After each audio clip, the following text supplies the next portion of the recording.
1995년 미국 정신의학계에 처음 등장한 개념이 있습니다.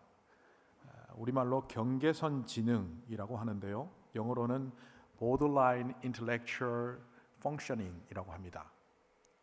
보통 IQ, 지능지수 100을 기준으로 그 위는 우수 지능자라고 하고 그 아래로는 평균 이하의 지능자라고 하는데 대략 한 75 이하가 되는 사람들을 지적 장애인으로 분류해서 사회적으로, 법적으로, 제도적으로 도와주고 있습니다.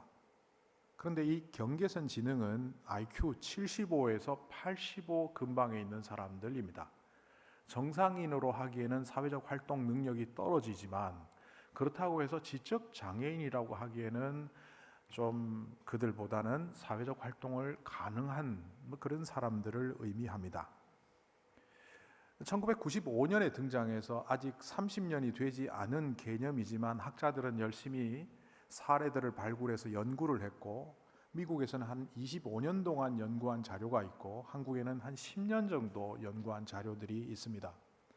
그 자료들을 훑어보면 이 사람들은 학습 능력이 떨어지기 때문에 겉모양은 비장애인으로 보이기 때문에 학교에서 늘 욕먹는 사람이었습니다. 심지어는 가정에서도 흔히 너는 누구 닮아서 이렇게 공부를 못하니? 라는 소리를 듣고 자라고 멀쩡한 애가 왜 이렇게 글도 못 읽고 공부를 못하니? 이런 사회적 지탄적인 발언들을 늘 일상적으로 접하며 살아왔다고 합니다. 그러니까 언어적인 폭력, 사회적인 폭력, 이 세상에 주는 폭력적인 수단의 피해자로 그들은 주로 살아왔다고 합니다. 그렇게 눌려 살다 보면 어느새 가해자가 되기도 한다고 합니다. 그런데 이 사람들의 숫자가 무려 14%나 된다고 합니다. 7명 중에 1명꼴로 등장하는 이 경계선 지능인들은 그러니까 정말 힘든 삶을 사는 사람들입니다. 어떤 목사님이 이것을 갖고 교회 안에서는 어떻게 파악되고 있는지, 어떻게 다루어지고 있는지를 파악하려고 조사한 논문을 제가 읽었습니다. 그 사람의 지능 지수를 정확히 알 수 없기 때문에 행동 유형이나 사고 유형을 분석해서 경계선 지능인이라고 분류되는 사람들이 교회 안에 있다는 것을 산정하고 그들이 교회 안에서 어떻게 다루어지고 있는지 한국 교회를 케이스로 삼아 연구를 했습니다. 그들 또한 세상과 다를 바 없이 교회에서도 소외되고 관심받지 못하고 사랑받지 못한 채 그러다가 교회에서 도태되는 존재로 있었다는 것을 연구 결과로 내어놓는 것을 보고 저는 마태복음 25장이 떠올랐습니다. 마태복음 25장에서 예수님께서 비유 속에서 이렇게 말씀하십니다. 분명히 말한다. 너희가 여기 있는 형제 중에서 가장 보잘것없는 사람 하나에게 해준 것이 바로 나에게 해준 것이다. 또 다른 무리들에게는 예수님께서 비유 속에 이렇게 말씀하십니다. 똑똑히 들어라. 여기 있는 형제들 중에 가장 보잘것없는 사람 하나에게 해주지 않은 것이 곧 나에게 해주지 않은 것이다. 우리는 늘 이상적인 교회를 꿈꾸며 우리 다니는 교회는 이상적인 교회가 되었으면 좋겠다고 마음먹고 신앙생활합니다. 또한 나 자신도 이상적인 그리스도인으로 살았으면 좋겠다는 그런 생각을 갖고 살아가지만 우리가 속한 교회나 또 나의 신앙 모습을 보면 상당히 왜곡되어 있다는 것을 발견하지 않을 수가 없습니다. 예수님께서 제자들을 향하여 늘 깨어 있으라라는 표현을 자주 사용하셨는데 이것은 잠들지 마라라는 물리적인 표현이 아니라 영적으로 잠들지 말라는 이른바 왜곡되지 않은 교회, 왜곡되지 않은 신앙이 되라는 말씀으로 해석하는 것이 정당합니다. 예수님의 제자들도 그러했지만 오늘날 우리들도 믿는 사람이라고 말함에도 불구하고 복음의 본질로부터 상당히 왜곡되어 있고 주님이 원하시는 교회의 모습으로부터 왜곡되어 있다는 것을 우리는 주님의 음성을 통하여 생각할 수 있습니다. 게다가 2000년에 걸친 기독교 역사 속에서 보면 그 왜곡된 모습들이 얼마나 세상에 폐해를 주고 또 주님을 불쾌하게 했는지를 우리는 역사 속에서도 목격하게 됩니다. 선교의 역사 속에 보면 초기에 서구 열강들이 항해가 발달하면서 여러 지역의 식민지를 개척할 때 그 식민지로 여겨지는 곳에 먼저 선발대로 왔던 사람들의 일부가 선교사였다는 사실을 우리는 역사 속에서 발견합니다. 복음을 전하기 위하여 그 땅에 가야 될 그 선교사들이 자기 조국, 그러니까 제국주의의 앞잡이가 되어서 그 지역을 수탈하고 압제하는 정보들을 제공할 뿐만 아니라 실제로 그곳에서 이득을 취했던 일들을 우리는 자주 보게 됩니다. 제가 한번 언급하긴 했지만 우리나라에 처음 의료 선교사로 왔던 알렌이라는 사람도 선교사로 알려져 있지만 그가 선교사로 했던 것은 몇 년 되지 않고 그는 미국 혹은 미국 경제인들의 에이전트가 되어서 활동한 것을 우리 역사 속에서도 볼 수 있습니다. 한성철도, 한성전기, 그리고 금광개발, 여기에다가 1905년에 사탕수수 노동자로 하와이로 이주했던 사람들, 1905년에 멕시코 메리다에 용설란 노동자로 이주했던 사람들은 바로 그 알렌과 결탁된 몇몇 사람들에 의하여 노예처럼 팔려갔다는 사실을 우리는 역사 속에서 발견하게 됩니다. 불쌍히 여겨야 될 그 선교의 대상의 사람들을 돈의 수단, 이익의 수단으로 바라보다가 결국 노년에 풍족한 삶을 살았는지는 모르지만 그가 처음 시작했던 선교사의 모습과는 완전히 다른 삶으로 인생을 마감했다는 것을 그 개인사를 통해서도 선교의 역사를 통해서도 우리는 종종 보게 됩니다. 그리고 기독교 역사상 가장 치욕적인 역사로 일컬어지는 십자군 전쟁은 예루살렘 성지를 회복한다는 명분을 내걸긴 했지만 당시 쇠락해가는 교황권을 회복하겠다는 정치적인 야욕과 또한 경제적인 이익을 추구하는 상인들의 경제적인 야욕이 결합되어서 수많은 사람들을 수탈하고 심지어 이슬람 지역이 아닌 콘스탄티노플을 공격해서 서방교회가 동방교회를 괴멸시키는 범죄까지 저지른 것을 우리는 역사 속에서 볼 수 있습니다. 이런 거시적인 역사뿐만 아니라 아주 작은 시골 마을에서도 신앙이 왜곡되면 얼마나 큰 불행을 가져오는지를 미국의 역사 속에서도 살펴볼 수 있습니다. 1692년 1월 20일부터 시작된 아직 미국이란 나라가 성립되기 전 뉴 잉글랜드, 지금의 매사추세츠에 있는 세일럼이라는 타운에서 한 사건이 일어납니다. 세뮤얼 페리스 목사의 딸 베티 페리스가 병이 낫지 않으니까 의사와 아버지 목사는 이것을 귀신병으로 규정을 합니다. 그런데 귀신병이 규정되었다면 누군가 저주를 했을 텐데 해서 찾아서 전혀 상관없는 하녀 티투바에게 뒤집어 씌우고 결국 마녀 사냥 재판을 시작합니다. 그 유명한 세일럼 마녀 사냥 재판입니다. 이 목사는 평소에 마음에 들지 않았던 자기 집에 와서 또 교회에 와서 늘 구걸하고 떠나지 않는 세라 굿이라는 여성과 1년 동안 자기가 아프다고 교회에 도움을 요청하며 도움을 받고 있는 노인 세라 오스본이라는 여성을 마녀로 몰아서 죽여버립니다. 이 광풍은 그 타운을 휩쓸었고 심지어는 그 지역을 다스리는 정치인들, 명문가 사람들에게도 그대로 나타났습니다. 재판을 주도했던 영향력 있는 가문 출신의 코든 베더라는 목사는 자기 가문을 지키기 위하여 정적 가문을 몰살시키는 수단으로 이 종교 재판을 사용했습니다. 그리고 목사들 중에서도 서로 관계가 나쁜 사람은 상대방 목사를 마녀의 파수꾼이라고 몰아서 사형시켜버립니다. 그래서 이 재판의 결과 몇 개월 동안 진행되는 동안 20명의 사람들이 사형 집행당하고 140명의 사람들이 감옥에 갇히거나 장애인이 되었습니다. 추후 미국 정부가 이 사건에 대해서 사과를 하긴 했지만 이 사건을 통해서 믿음이 왜곡되면 믿음의 자유를 위하여 청교도 신앙을 지키기 위하여 건너왔던 그 뉴 잉글랜드 땅에서 신실한 기독교인이라고 일컬어지는 그 청교도 성도들이 서로를 죽이고 서로를 해하고 교회를 파괴하는 도구가 되었다는 사실을 이 사건을 통해서 우리는 볼 수 있게 됩니다. 1세기 신약교회 성도들의 믿음의 모습을 보면 그들은 복음을 위하여 목숨을 바쳤습니다.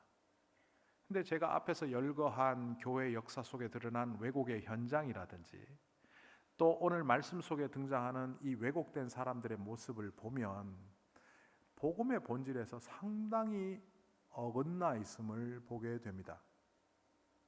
오늘날 우리들의 신앙의 모습을 보더라도 복음을 위하여 목숨을 바치는 사람이 아니라 복음을 이용해서 복을 받고 잘 살려고 하는 생각이 더 우선적이라는 것을 우리가 인지하지 않을 수가 없습니다.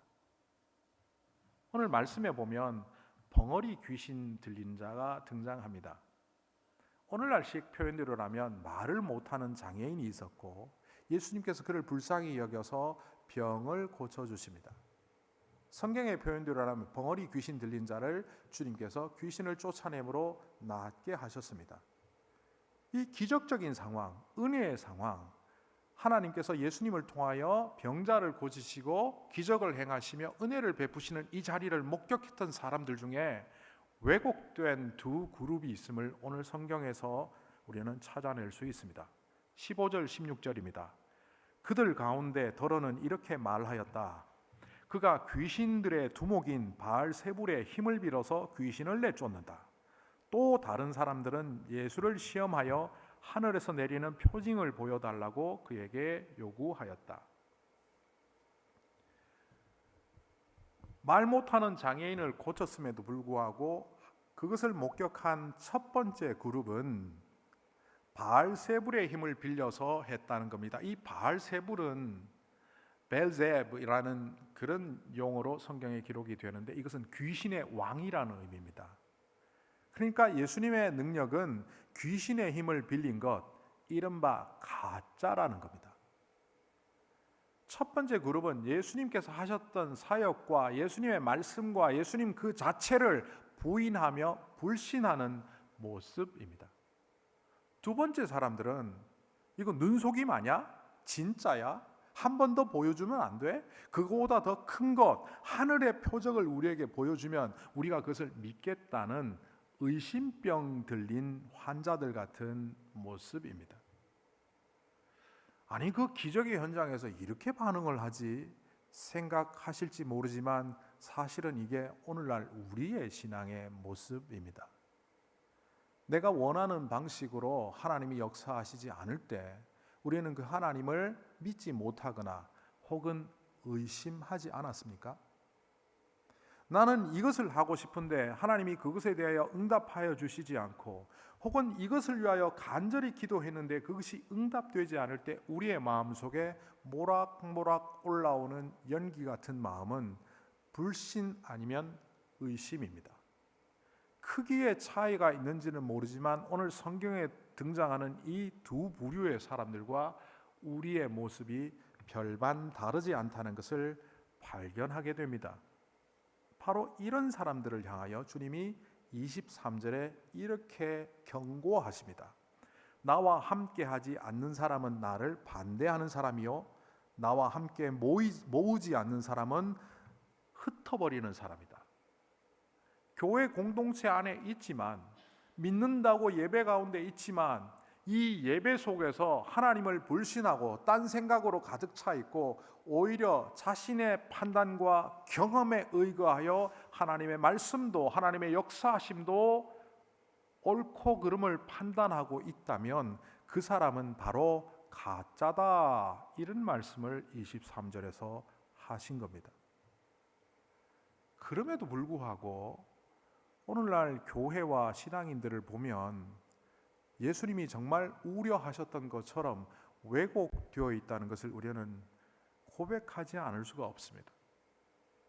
세일럼 마녀 재판 사건을 기록하고 연구한 학자가 그 사건을 이렇게 요약한 것을 읽은 적이 있습니다. 세일럼은 마치 탐욕의 무덤과 같았다. 신앙인이라고 그들은 말했지만, 목사라고 말했지만, 성도라고 말했지만 그들 속에 무덤 속에 회칠한 무덤처럼 숨겨져 있던 탐욕이 일순간 폭발했고, 그것은 결국 교회와 성도를 괴멸시키는 사건, 탐욕의 무덤이 되고 말았다. 기브롯 핫다와라는 표현이 민수기에 나옵니다. 번역하자면 탐욕의 무덤입니다. 만나만 먹던 그들이 고기를 달라고 요청을 했고, 하나님께서 모세를 통하여 고기를 제공합니다. 고기가 얼마나 많이 왔는지 메추리는 마치 모래처럼 많습니다. 근데 그때 사람들이 고기를 취하기 시작하는데 그들이 취했던 양이 너무나 많아서 그들은 결국 그 고기의 양 때문에 죽었다는 이야기가 나오고, 결국 그 지명을 기브롯 핫다와 탐욕의 무덤이라고 성경은 기록하고 있습니다. 오늘도 여전히 회칠한 무덤처럼 우리 속에 있는 탐욕을 제거하지 못한다면, 우리 안에 있는 거짓을 제거하지 못한다면 우리는 어느새 예배당 안에 있음에도 불구하고 밖에 있는 사람과 별반 다른 바 없는 그런 삶을 살아가게 됩니다. 그것을 제가 좀 표현하자면 귀신들이 그 속에 득식을 거린다는 겁니다. 오늘 예수님께서 귀신이라는 표현을 사용했기 때문에 저도 귀신이라는 표현을 사용해 보면 우리 믿는 자들 속에 은근히 자주 등장하는 귀신들이 있습니다. 섭섭이 귀신, 원망 귀신, 불평 귀신, 함부로 말하는 귀신, 거짓말하는 귀신, 오해하는 귀신, 분쟁하는 귀신, 이간질하는 귀신. 너무 귀신 하니까 무당 같습니다. 그래서 표현을 조금 바꿔보면 우리 안에 등장하는 섭섭해하는 마음, 방치해서는 절대로 안 되는데도 불구하고 우리가 방치하고 있는 그런 걸 말합니다. 원망하는 마음, 불평하는 마음, 함부로 말하는 언어 습관, 거짓말하는 습관, 오해하는 태도, 분쟁하는 습관, 이간질하는 버릇. 예수님께서 24절 이하에 귀신 이야기를 합니다. 우리의 심령 상태를 설명하기 위하여 귀신 이야기를 통해서 이렇게 이야기하고 계시죠. 악한 귀신이 어떤 사람에게서 나온다고 하면 그 귀신은 쉴 곳을 찾느라고 물 없는 곳을 헤맨다. 그러나 그 귀신은 찾지 못하고 말하기를 내가 나온 집으로 되돌아가겠다 한다. 그런데 와서 보니 집은 말끔히 치워져 있고 잘 정돈되어 있었다. 그래서 그 귀신은 가서 자기보다 더 악한 딴 귀신 7을 데리고 와서 그 집에 들어가 자리를 잡고 산다. 그러면 그 사람의 나중 형편이 처음보다 더 비참하게 된다.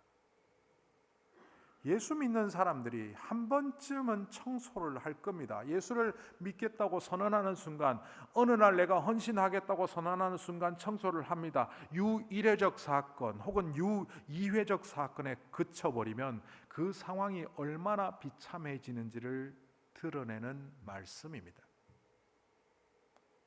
성경은 우리에게 비우라고 합니다.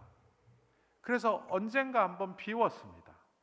그런데 그 비움이 비우로모라 그칠 때 그 비움은 처참한 지경이 된다는 겁니다. 종교를 연구해 보면 기독교보다 비움을 더 잘 말하는 종교들이 있습니다.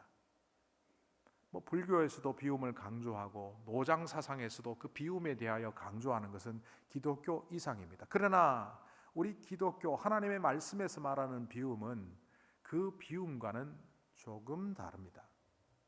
거기는 비운 그 자체가 목적이라면 우리는 비우는 것이 곧 체험으로 이어져야만 그 비움은 온전한 비움이 됩니다.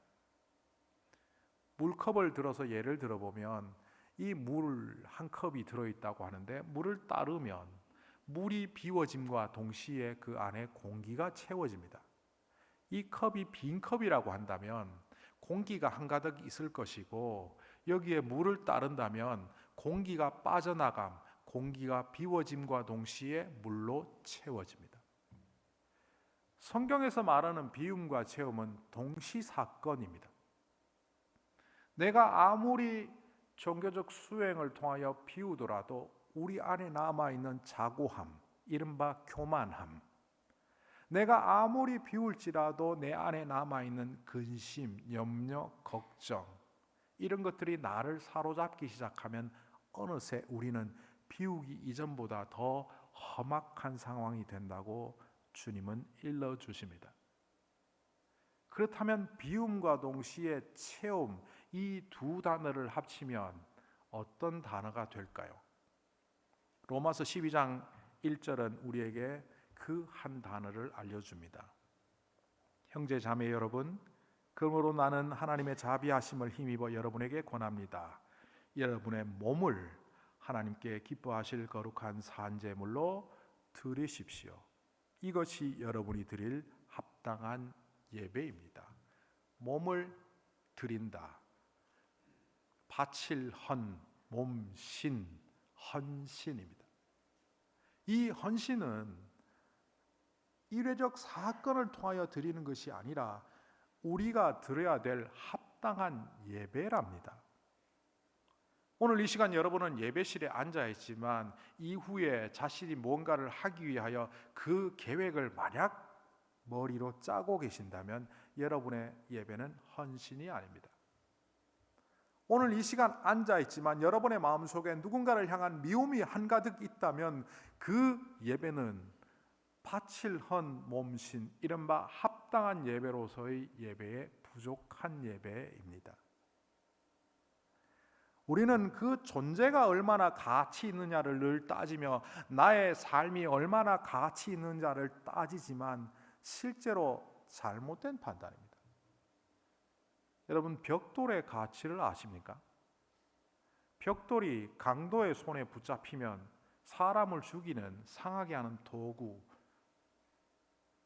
길바닥에 굴러다니면 걸어다니는 사람의 보행을 방해하는 보행의 걸림돌, 마차가 다니는 길에 그 벽돌 하나가 있으면 마차를 파괴하는 파괴자가 됩니다. 그런데 그 벽돌이 하나님의 성전을 짓는 어느 한쪽에 자리를 잡고 있으면 성전의 지체, 성전을 버티는 귀중한 벽돌이 됩니다.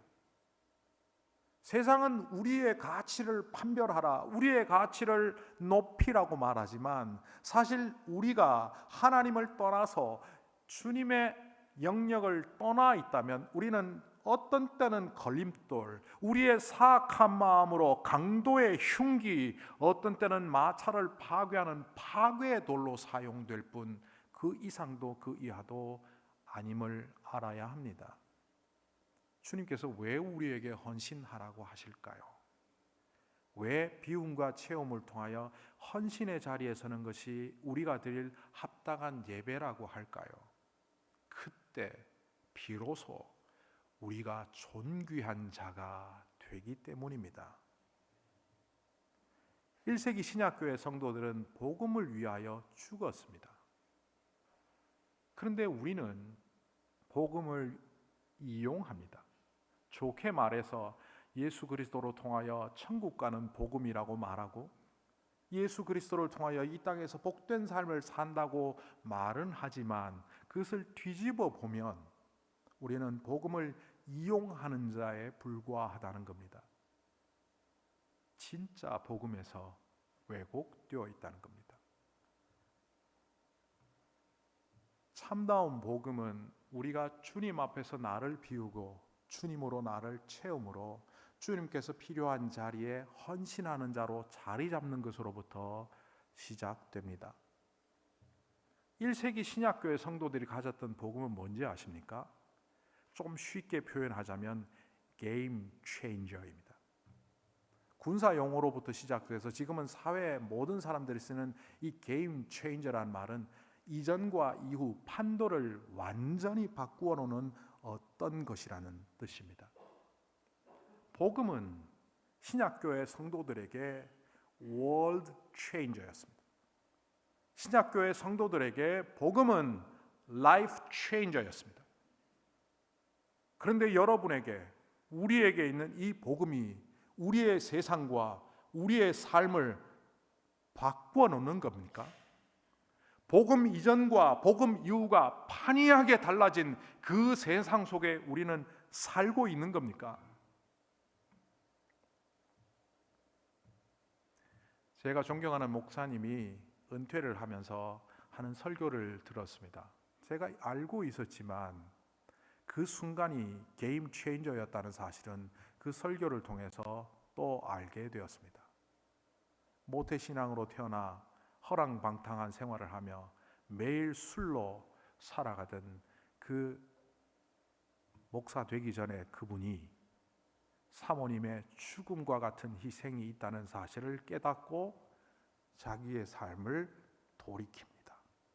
그때 성령이 임하셨어요. 사모님의 자살하고 싶을 정도의 고통의 시간을 견뎌내는 그 희생이 결국 그 목사님을 목사답게 만들었습니다. 고린도 교회에 사도 바울을 죽이려고 하는 사람들이 등장합니다. 그 핵심 인물은 소스테네였습니다. 법정에 세워서 바울을 죽일 수도 있다고 호언장담했던 소스테네의 이야기와 달리 법정에서 오히려 판도가 뒤집어지고 그 바울의 반대 세력들은 소스테네를 법정에서 폭행합니다. 누구도 편들지 않는 그 소스테네에게 손을 내민 사람이 있었습니다. 그는 바로 사도 바울입니다. 그리고 고린도전서 1장에 바울은 이렇게 기록합니다. 그리스도의 종 나 바울과 소스테네는 고린도 교회에 하나님의 소식을 전한다. 복음은 판도를 바꾸는 겁니다. 조금 좋아지는 것이 아니라 삶의 방향을 완전히 바꾸는 것이 복음임에도 불구하고 우리는 어느새 변질된 복음을 스스로 만들어내며 내가 편한 대로, 내가 아니한 대로 나에게 도움이 되는 것을 추구하다가 길바닥에 굴러다니는 벽돌이 되고 맙니다. 강도의 손이 잡힌 벽돌이 되고 맙니다. 이런 우리에게 주님은 말씀하십니다. 하나님의 성전을 세우는 벽돌이 되라고요. 그때 우리의 가치는 온전히 실현될 뿐만 아니라 그것을 통하여 이 땅에 주님의 나라가 세워지는 영광이 나타나는 것을 기억하라고 오늘 말씀을 통하여 주님은 또 한 번 일러 주십니다. 기도하겠습니다.